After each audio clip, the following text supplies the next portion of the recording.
Bientôt, tout ira plus vite. On n'aura plus besoin d'attendre des heures pour voyager. Avec l'autoroute Ila-Touba, qui reliera Thiès et Touba, tout sera plus facile pour aller à l'intérieur du pays. Et plus de grandes routes comme ça, c'est mieux pour la sécurité. Il y aura moins d'accidents, mais il faudra quand même faire attention, hein. On pourra décider de voyager comme ça quand on aura envie. Vivement qu'elle soit prête, cette grande route de la liberté. Dans le cadre du plan Sénégal émergent, naîtra bientôt l'autoroute Ila-Touba, reliant Thiès à Touba. 120 km de voies pour désengorger la région, offrir aux populations des infrastructures développées et améliorer le cadre de vie de tous. Plan Sénégal émergent, sur la route de l'émergence.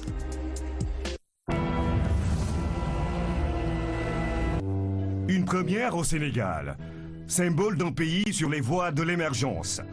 L'un des grands projets du chef de l'État, le président Macky Sall. L'autoroute Thiès-Touba, axe majeur du plan Sénégal émergent. Dans sa stratégie nationale de développement économique, le gouvernement du Sénégal vise particulièrement à désenclaver toutes les régions du pays afin de stimuler la création de richesses au bénéfice des populations. Des audiences publiques ont eu lieu dans les différents départements traversés par l'autoroute. Les craintes des populations ont été dissipées. De l'ouest à l'est, elle traverse les plaines et les dunes du Cayor pour relier de grandes villes importantes. Thiès, ville carrefour, Thiénaba, cité religieuse, Khombole, Bambey, Diourbel et la ville sainte de Touba.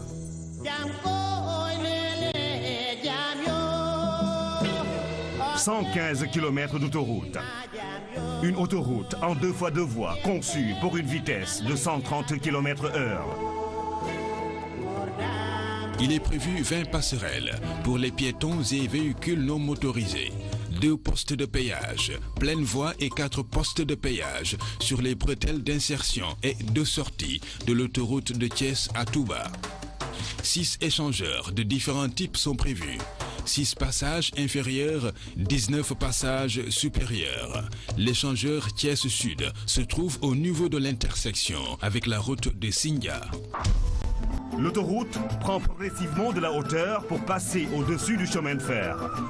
Le tracé continue vers l'est à destination de Thiénaba.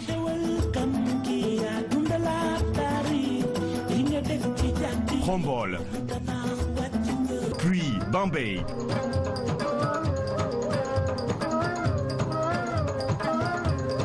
Arrivé à Bambey, un échangeur de dernière génération sera conçu.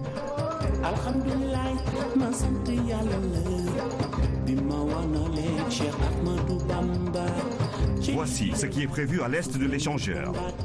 Un espace de service haut de gamme pour permettre aux véhicules et usagers de la route de s'approvisionner correctement selon les besoins. L'autoroute va croiser plus tard la route départementale au nord de Diourbel.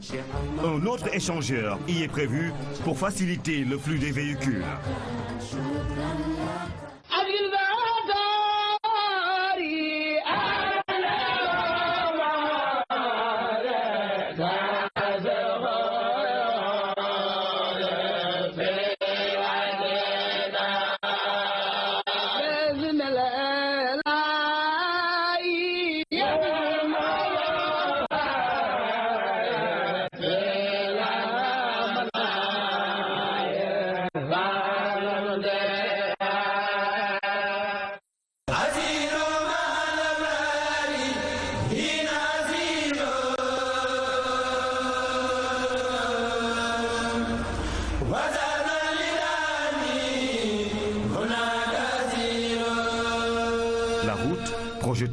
Prend une forme serpentée qui s'oriente vers l'est en offrant une belle image d'arc-en-ciel jusqu'à la ville sainte, Touba.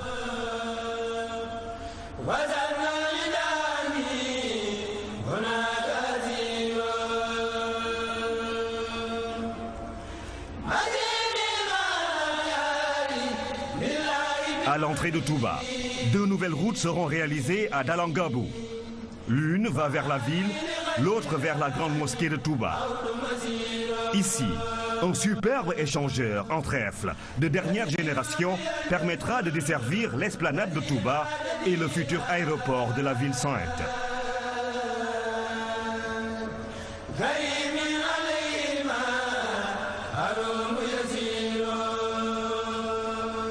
Un tracé optimal qui donne à la cité religieuse une dimension moderne.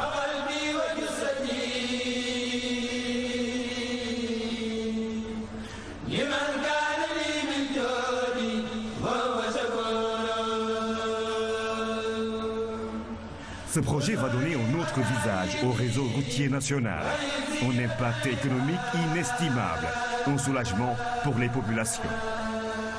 L'autoroute Ila-Touba va faciliter le déplacement des populations, éliminer les embouteillages lors des grands événements religieux, promouvoir le développement de grandes villes économiques et le développement du tourisme. Cette autoroute sera le passage le plus rapide et le plus important pour l'acheminement des produits agricoles à l'intérieur du pays et la distribution des marchandises dans la sous-région. Elle sera le cordon ombilical entre le nord et le sud, l'est et l'ouest du Sénégal.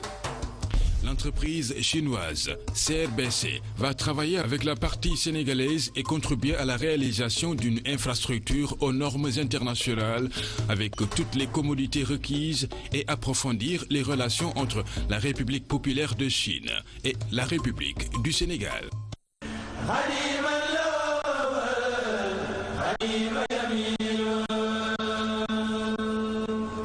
Bientôt, tout ira plus vite. On n'aura plus besoin d'attendre des heures pour voyager. Avec l'autoroute Ila-Touba qui reliera Thiès et Touba, tout sera plus facile pour aller à l'intérieur du pays. Et plus de grandes routes comme ça, c'est mieux pour la sécurité.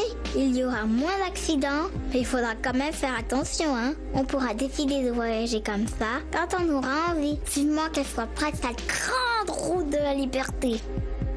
Dans le cadre du plan Sénégal émergent, naîtra bientôt l'autoroute Ila-Touba, reliant Thiès à Touba. 120 km de voies pour désengorger la région, offrir aux populations des infrastructures développées et améliorer le cadre de vie de tous. Plan Sénégal émergent, sur la route de l'émergence.